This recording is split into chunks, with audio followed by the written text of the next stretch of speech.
Hello everyone, स्वागत है आप सभी का मेरे चैनल पर। आज हम बात करेंगे भारतीय संविधान के भाग 2 के संदर्भ में। हमारे संविधान में कुल 22 भाग है, जिसमें कि 395 अनुच्छेद है और 12 अनुसूचियां हैं। भाग 1 संघ और उसका राज्य क्षेत्र, इसके संदर्भ में हम बात कर चुके हैं और इससे संबंधित वीडियो को हमने अपने चैनल पर अपलोड कर दिया है। यदि आप लोगों को किसी को भी उस वीडियो को देखना है तो आप डिस्क्रिप्शन में जाकर उस वीडियो को देख सकते हैं। उस वीडियो का लिंक हमने डिस्क्रिप्शन में दे दिया है। और यदि आपने अभी तक हमारे चैनल को सब्सक्राइब नहीं किया है तो कृपया करके आप हमारे चैनल को सब्सक्राइब कर दीजिए और साथ ही साथ बेल आइकन ऑल नोटिफिकेशन को भी प्रेस कर दीजिए, जिससे कि आपको समय समय पर नोटिफिकेशन हमारे चैनल का मिलता रहे। तो आज का हमारा टॉपिक है भारतीय संविधान का भाग 2। भाग 2 नागरिकता से संबंधित है और जिसका प्रावधान अनुच्छेद 5 से अनुच्छेद 11 तक है। यदि हम नागरिकता के संदर्भ में बात करें तो भारत में एकल नागरिकता का प्रावधान है। एकल नागरिकता वो किस संदर्भ में है? जिस व्यक्ति को भारत की नागरिकता प्राप्त है, जो भारत का नागरिक है और वह भारत के किसी भी हिस्से का निवासी क्यों ना हो, या ये कहा जा सके कि भारत के किसी भी राज्य का निवासी क्यों ना हो, तो उससे उस राज्य की नागरिकता अलग से प्राप्त नहीं है।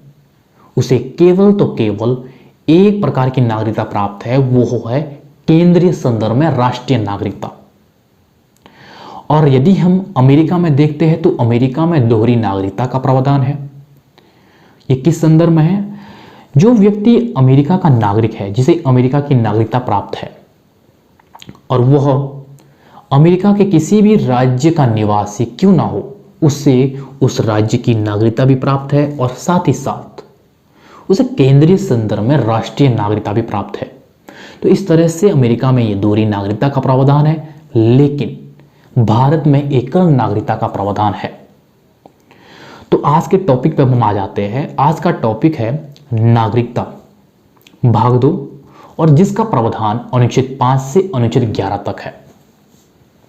तो सबसे पहले हम अनुच्छेद 5 को देख लेते हैं कि अनुच्छेद 5 में क्या कहा गया है।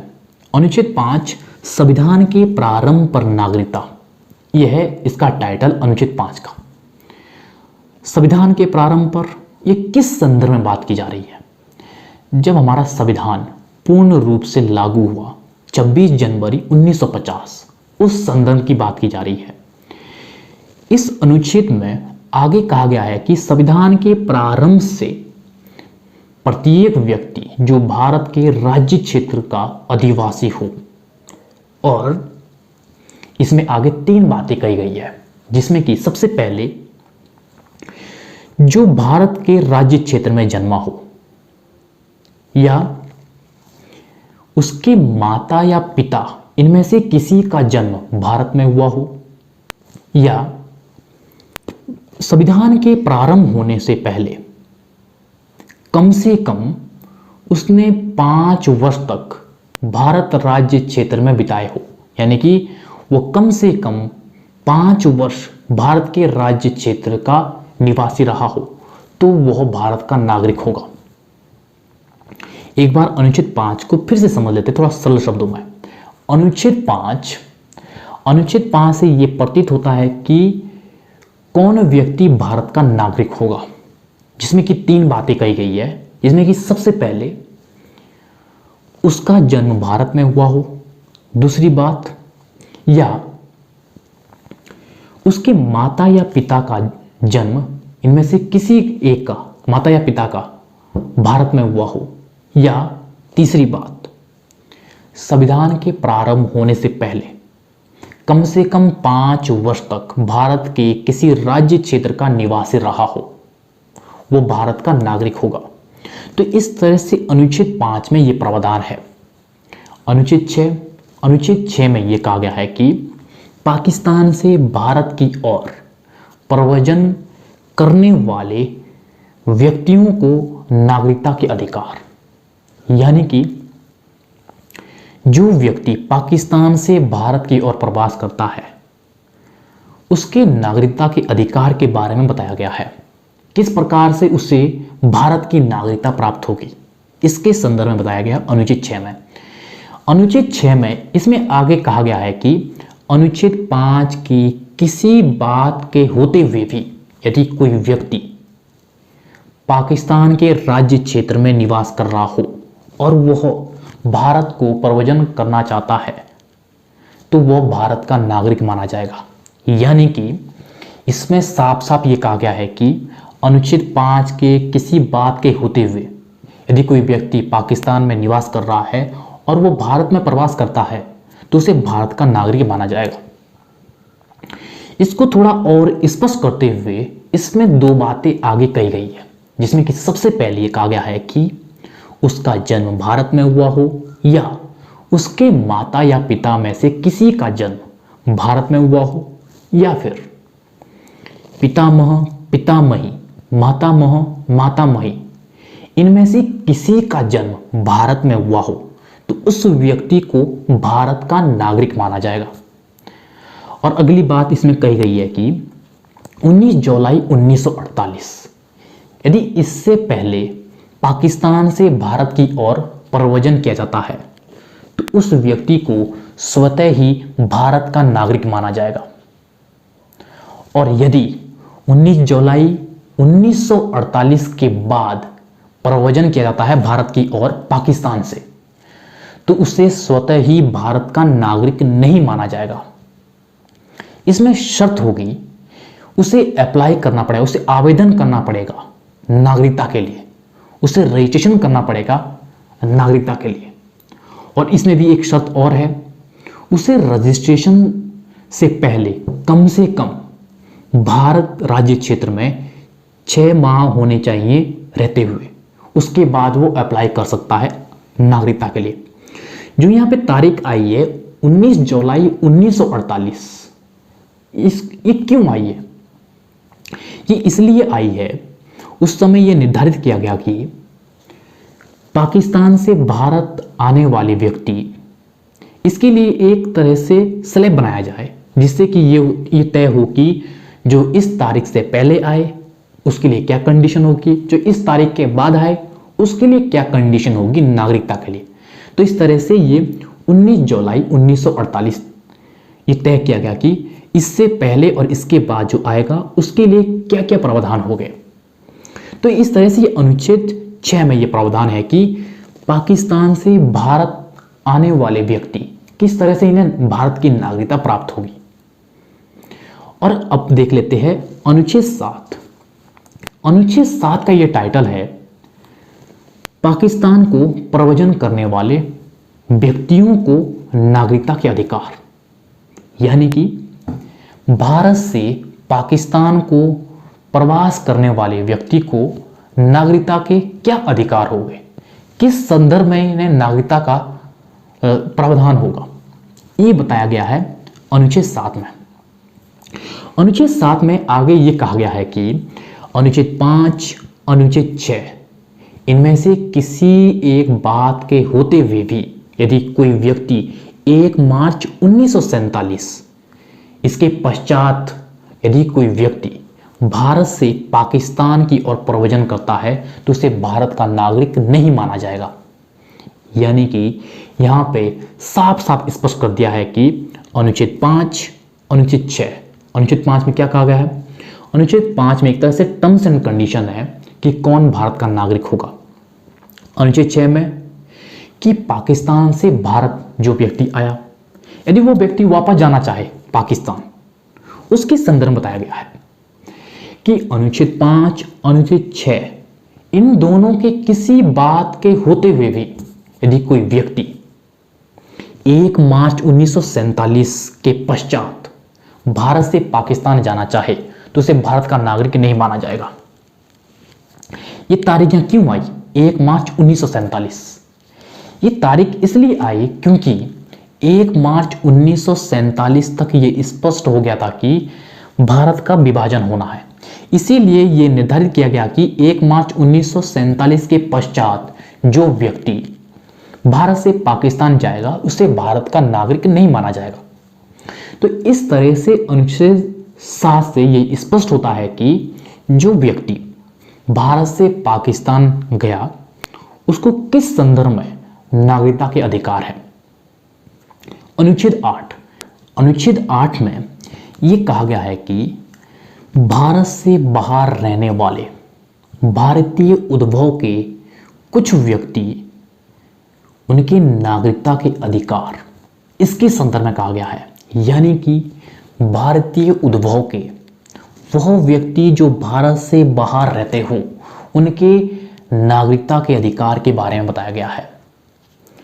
इसमें आगे ये कहा गया है कि अनुच्छेद 5 के किसी बात के होते हुए यदि कोई व्यक्ति जिसका जन्म भारत में हुआ हो या उसके माता या पिता का जन्म, इनमें से किसी का जन्म भारत में हुआ हो या मातामयी पितामही इनमें से किसी का जन्म भारत में हुआ हो और वह भारत से बाहर किसी दूसरे देश में रह रहा हो, निवास कर रहा हो, तो उसे भारत का नागरिक माना जाएगा।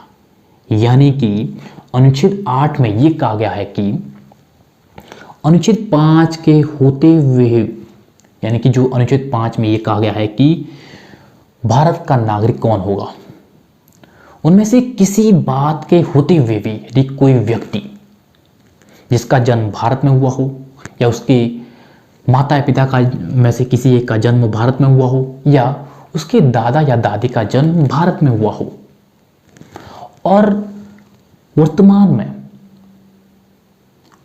वह भारत से बाहर किसी दूसरे देश में निवास कर रहा हो, तो उसे भारत का नागरिक माना जाएगा। तो इस संदर्भ में अनुच्छेद 8 में यह कहा गया है। और अनुच्छेद 9 में यह कहा गया है कि विदेशी राज्य की नागरिकता स्वेच्छा से अर्जित करने वाले व्यक्ति नागरिक नहीं माना जाएगा। यानी कि इसमें साफ तौर पर यह कहा गया है कि जो व्यक्ति अपनी स्वेच्छा से भारत की नागरिकता छोड़ता है और विदेशी राज्य की नागरिकता ग्रहण करता है, तो वो भारत का नागरिक नहीं होगा। वह चाहे अनुच्छेद 5 को फॉलो करता हो, चाहे अनुच्छेद 6 को फॉलो करता हो, चाहे अनुच्छेद 8 को फॉलो करता हो, उसे भारत का नागरिक नहीं माना जाएगा। अनुच्छेद 5 में क्या कहा गया है? अनुच्छेद 5 में यह कहा गया है कि कौन व्यक्ति भारत का नागरिक होगा। और अनुच्छेद 6 में यह कहा गया है कि पाकिस्तान से भारत आने वाला व्यक्ति, उसे किस संदर्भ में भारत की नागरिकता प्राप्त होगी। और अनुच्छेद 8 में यह कहा गया है कि जो भारतीय उद्भव का व्यक्ति है, यदि वो भारत से बाहर रह रहा हो, उसे किस संदर्भ में भारत की नागरिकता प्राप्त होगी, इसके संदर्भ में कहा गया है। यानी कि अनुच्छेद 5, अनुच्छेद 6, अनुच्छेद 8, इन सभी बातों में से किसी एक बात का होते हुए भी यदि कोई व्यक्ति अपनी स्वेच्छा से भारत राज्य क्षेत्र की नागरिकता छोड़ता है और विदेशी राज्य क्षेत्र की नागरिकता ग्रहण करता है, तो उसे भारत राज्य क्षेत्र का नागरिक नहीं माना जाएगा। यानी कि ये साफ साफ कहा गया है अनुच्छेद 9 में। और अनुच्छेद 10 में यह कहा गया है कि नागरिकता के अधिकार का बना रहना। यानी कि इसमें यह कहा गया है कि जो नागरिकता के अधिकार है ये किस संदर्भ में बने रहेंगे। यानी कि इसमें आगे ये कहा गया है कि प्रत्येक व्यक्ति जो पूर्वगामी उपबंध है अनुच्छेद 5, अनुच्छेद 6, अनुच्छेद 8 इस संदर्भ में है, ये पूर्वगामी उपबंध है, इसके अधीन रहते हुए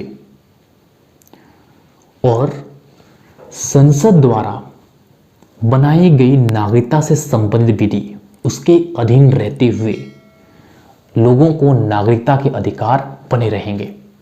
तो इस संदर्भ में अनुच्छेद 10 में यह कहा गया है। और अनुच्छेद 11 में यह कहा गया है कि संसद द्वारा नागरिकता के अधिकार का विधि द्वारा विनियमन किया जाना। यानी कि ये किस संदर्भ में, ये कहा गया है कि नागरिकता से संबंधित विधि बनाने की शक्ति संसद को है, जिसमें कि नागरिकता प्राप्ति, नागरिकता समाप्ति और नागरिकता से संबंधित अन्य विषयों पर विधि बनाने का अधिकार संसद का है। तो इस संदर्भ में यह कहा गया है अनुच्छेद 11 में, भारतीय संविधान के भाग 2 में जो नागरिकता से संबंधित है, अनुच्छेद 5 से अनुच्छेद 11 तक, इसमें क्या क्या कहा गया है एक बार फिर से देख लेते हैं। सबसे पहले अनुच्छेद 5, अनुच्छेद 5 में यह कहा गया है कि भारत का नागरिक कौन होगा, और अनुच्छेद 6 में यह कहा गया है कि पाकिस्तान से आने वाला व्यक्ति भारत में आता है उसे किस संदर्भ में भारत की नागरिकता प्राप्त होगी। और साथ में क्या गया है अनुच्छेद 7 में यह कहा गया है कि भारत से पाकिस्तान जाने वाला व्यक्ति, इसके संदर्भ में नागरिकता का अधिकार किस प्रकार से होंगे। और अनुच्छेद 8 में यह कहा गया है कि भारतीय उद्भव का व्यक्ति जो भारत से बाहर रहता हो अन्य देश में, उसे किस संदर्भ में नागरिकता के अधिकार प्राप्त होंगे। और अनुच्छेद 9 में यह कहा गया कि यदि कोई व्यक्ति अपनी स्वेच्छा से विदेशी राज्य क्षेत्र की नागरिकता ग्रहण करता है तो उसे भारत का नागरिक नहीं माना जाएगा। और अनुच्छेद 10 में यह कहा गया है कि नागरिकता के अधिकार किस तरह से बने रहेंगे। और अनुच्छेद 11 में यह कहा गया है कि नागरिकता के जो अधिकार है इससे संबंधित विधि बनाने की शक्ति संसद की है। तो इस तरह से ये भाग 2 नागरिकता से संबंधित है और ये टॉपिक समाप्त हो गया है। और आप सभी लोगों का बहुत बहुत धन्यवाद। यदि आपने हमारे चैनल को सब्सक्राइब नहीं किया है तो कृपया करके हमारे चैनल को सब्सक्राइब कर दीजिए और साथ ही साथ बेल आइकन और नोटिफिकेशन को भी प्रेस कर दीजिए। आपका बहुत धन्यवाद।